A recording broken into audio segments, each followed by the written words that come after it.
You know, what Sakura said in this chapter summed up how everyone felt these past couple of chapters. At this point, I'm too exhausted to even be surprised.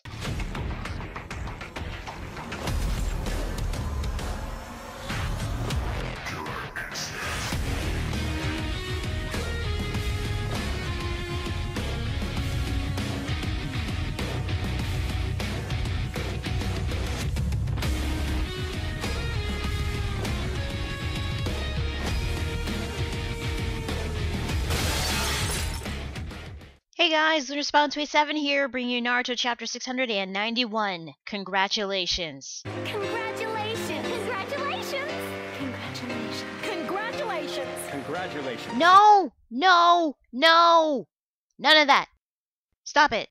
So the chapter begins with Hagaromo introducing himself as the Rikudo Sennin to Kakashi and Sakura. We get a cameo of 4 of the 5 first Kages as a comment of how times have really changed. Unfortunately, that's all the dialogue we get out of the Kages that were brought back by Hagaromo. In fact, we don't even get to see the other previous Kages that were brought back. I mean, yeah, sure, some of the Kages did get some closure when they were brought back via Edo Tensei, but I don't know, I was kind of hoping that we would get to see them do more than just appear to use the summoning jutsu, have some conversations with the others that were already dead, or the others that were brought back, or something, I don't know. Anyway, Kakashi was thanked by the Rikudo Sennin for leading everyone in successfully sealing Kaguya. However, Kakashi being modest said that he was totally powerless in the entire time, and it was all thanks to his students and an old friend who lent him some of his strength. Now, in one panel, we see that Kakashi still has Obito's Mangekyo Sharingan. So, again, why didn't Kakashi use his Kamui to teleport everyone back into the real world? At first, I assumed it was because he didn't have enough chakra left over and he would have left behind the 9 bijous back in the core dimension, but Kurama was freed and he would have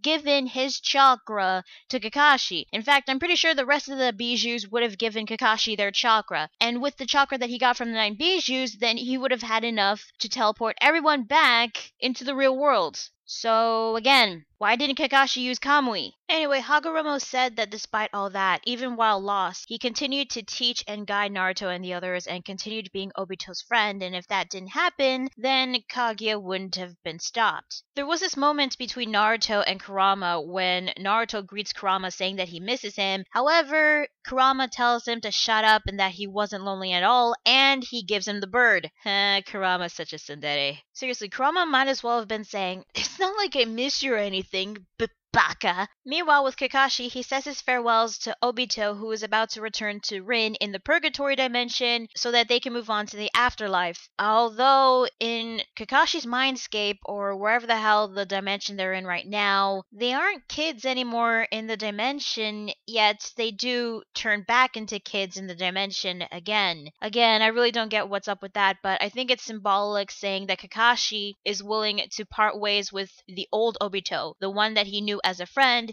instead of the current Obito that he knew as an enemy, especially since Obito was feeling guilty over screwing things up in the ninja world. But before he leaves, Kakashi asks him if he thought of an excuse for his tardiness. However, Obito replies that he already told Rin that he had to go back to save Kakashi's sorry ass again. You know, despite how I feel about Obito, I don't mind the closure between him and Kakashi. In fact, I think this is probably the best way Obito's character can go at this point. So Obito disappears along with the borrowed Mangekyo Sharingan, so yeah, it was temporary. And that is it from Kakashi of the Sharingan. No more copy ninja. He nearly passes out from exhaustion, but luckily Sakura was there to catch him. Meanwhile with Sasuke, he notices Madara's body on the ground, and he tries to go over there and make sure that he is really dead, but he is stopped by Hagaromo as Hashirama approaches Madara. According to Hagaromo, Madara became a Jinchuriki if only for a little while. Now that he's had the bijous removed from him, he's beyond saving. But Sasuke doesn't care because he knew Madara knew what he was doing, and now he must suffer the consequences of his actions. I'm sorry, but is this a retcon here? Because Madara became the Jubi's Jinchuriki just like Obito, and Obito had the 9 bijus extracted from him, yet he didn't die. From what we've learned about being a Jubi's Jinchuriki, when you have the Jubi extracted from yourself, your body succumbs to paralysis. You can't move, but you don't die. So how come Madara is dying, yet Obito didn't? Some people said that it's probably because Obito still had the shell of the Jubi, the Geromazo. Okay, then how do you explain Madara summoning the Geromazo to reseal the 9 bijus and becoming the Jubi Jinchuriki? You know, it would have made more sense to me if Hagaromo said that Madara was dying because of Black Zetsu turning him into Kaguya or something like that, but whatever. With Hashirama and Madara, who's dying and it seems that he's blind now, have one final conversation, and to be honest, the way Madara goes out here, I really don't know how I feel about it.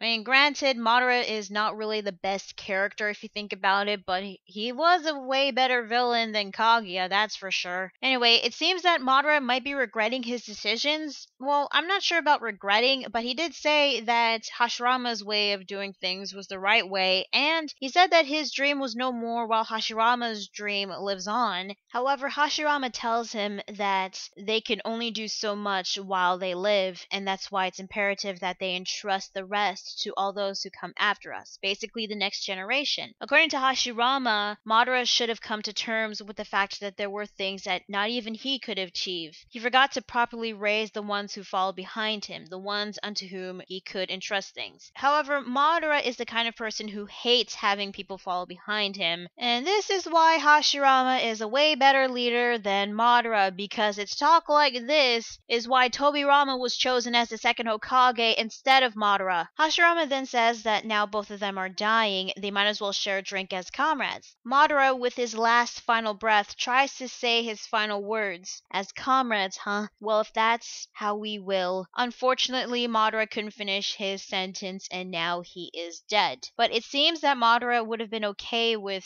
sharing a drink with Hashirama as comrades. With Madara dead, Hagaromo then attempts to take the 5 Kages and the Edo Tensei Hokages back to the afterlife. Which brings us to probably one of the best parts of the chapter, Naruto and Minato's farewell, the final moment between father and son. As the sun rises, Minato wishes Naruto a happy birthday. So Naruto is now officially 17 years old, which means that the 4th Great Shinobi War has been going on for 2 freaking days. How long did the previous world wars lasted? Because when I think of a war, they usually last for years. This war didn't even last for a week. And apparently the Rikudo Sennin can undo the Edo Tensei even though he wasn't the original caster, who was Orochimaru, by the way. I thought the only way to undo Edo Tensei is to get the original caster to perform the hand signs to undo the jutsu. Granted, Madara was an exception, but he used the hand signs to the Edo Tensei so that he can still remain even though the Edo Tensei was undone. Then again, we are reaching the end of the series and Hagaromo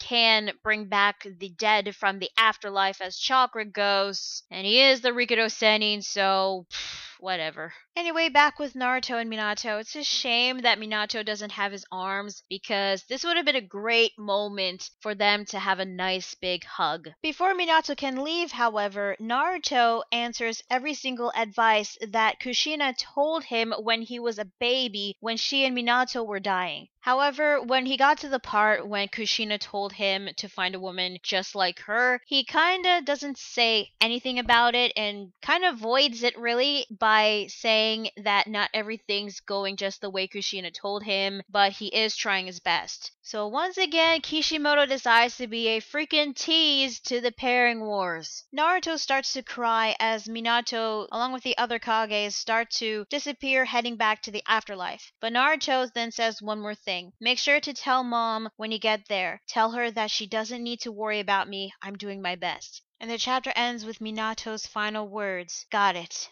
I'll be sure to tell her everything. So that is Naruto chapter 691. What did I think? Honestly, I thought this was a pretty decent chapter. I gotta admit, I kinda liked Kakashi and Obito's final goodbye, especially now that this is Obito's final appearance, I think. However, I'm kinda conflicted over Madara's death. He technically didn't get defeated by Naruto or Sasuke. He got defeated by Black Zetsu, which, considering how things have went, it was complete bullshit. I'm not sure, but I think this is Madara's redemption before he dies, but again, I really don't know how I feel about Madara dying like this. But at least Hashirama and Madara did get to talk to each other that did not involve with fighting. Kurama's moment with Naruto when he was acting all tsundere was kind of funny, but the best part of the chapter was Minato and Naruto's farewell. It was quite emotional, especially when Naruto was answering to everything that Kushina told him when he was a baby. I just hope that he has a good memory to remember all of the things that Naruto told him so that he can relay them to Kushina when he returns to her. Now, I don't know if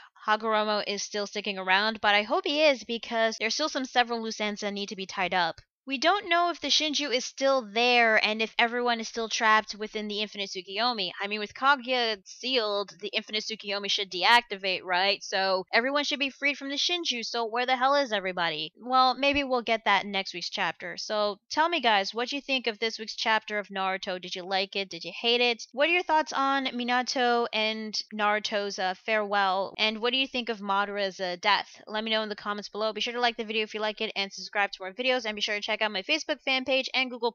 So yeah, that is Naruto chapter 691. I'm Lunar Spawn 27, and I will see you guys later. Bye.